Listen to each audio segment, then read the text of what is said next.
Bonjour et bienvenue à ce podcast fingraphs.com sur Dukascopy TV. Aujourd'hui, nous allons regarder le dollar et essayer de comprendre si son rebond depuis le début de l'année arrive bientôt à sa fin.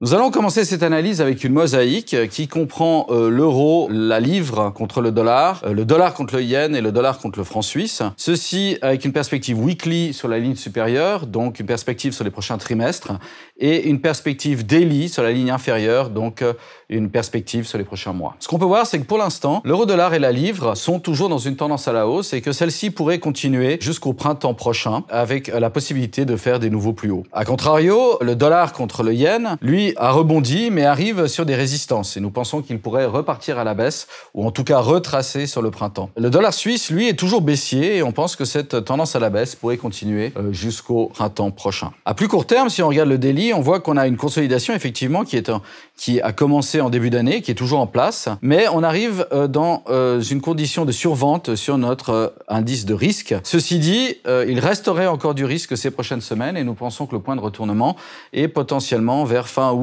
début septembre, avec la possibilité de voir encore une baisse d'ici là. La livre, elle, consolide aussi et pourrait aussi continuer un peu plus bas vers une résistance qui se situe aux alentours de 1,35. Le dollar yen essaye de retester à la hausse, mais on voit que le mouvement a du mal à se faire et ressemble plutôt à la distribution. Et le dollar suisse, lui, ne fait pas grand-chose et dans un genre de range, pourrait essayer de retaper un petit peu plus haut vers 0,93, 0,94, mais ensuite repartirait lui aussi à la baisse. Si nous les regardons plus en détail, d'abord sur l'euro-dollar, on peut voir que la tendance longue est toujours haussière et que les objectifs que l'on affiche pour le printemps prochain sont dans le haut des 1,20 et peut-être le bas des 1,30. Donc une reprise assez forte de la tendance haussière. En attendant, effectivement, elle est toujours dans une consolidation et cette consolidation n'est pas finie. On commence à être survendu, mais le risque est aux alentours de 1,15, 1,12 sur les prochaines semaines. Alors 1,12, ça semble agressif, mais 1,15 semble tout à fait plausible. On peut aussi ajouter que pour l'instant, on n'a pas de stress sur nos enveloppes, ce qui implique que nos enveloppes ne se touchent pas,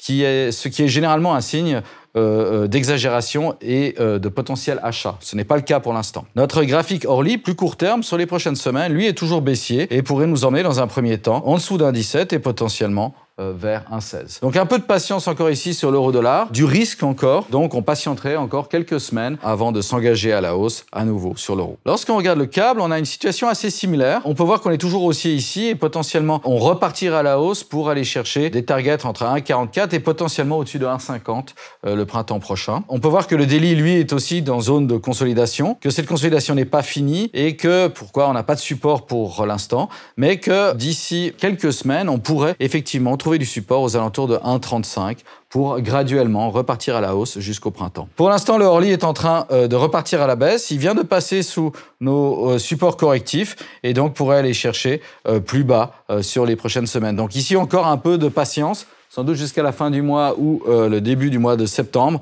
et potentiellement avec des supports aux alentours de 1,35.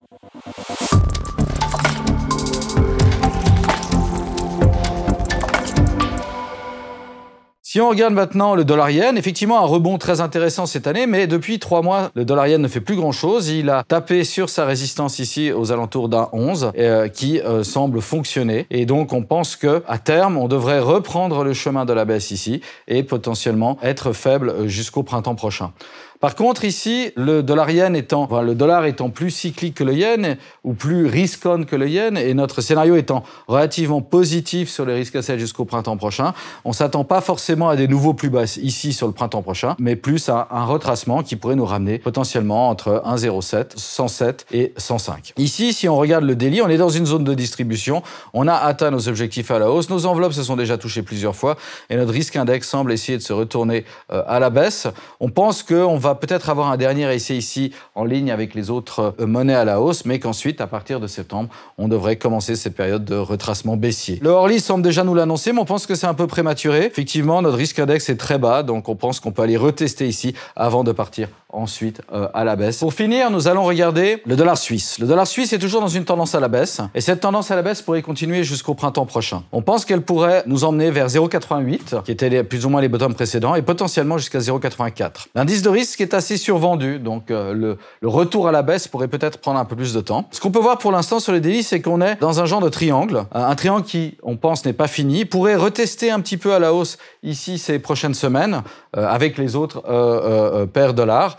La machine nous dit 0,96, on pense plutôt qu'on resterait dans le triangle, donc entre 0,93 et 0,94, et qu'on repartirait ensuite à la baisse à partir du mois de septembre et pour potentiellement continuer à la baisse jusqu'au printemps. À plus court terme, si on regarde le Orly, on semble avoir trouvé du support dans la zone corrective ici. On pourrait effectivement rebondir, repartir à la hausse ici quelques semaines pour ensuite repartir à la baisse à partir du mois de septembre. En vous remerciant de votre attention, nous vous souhaitons une bonne semaine de trading.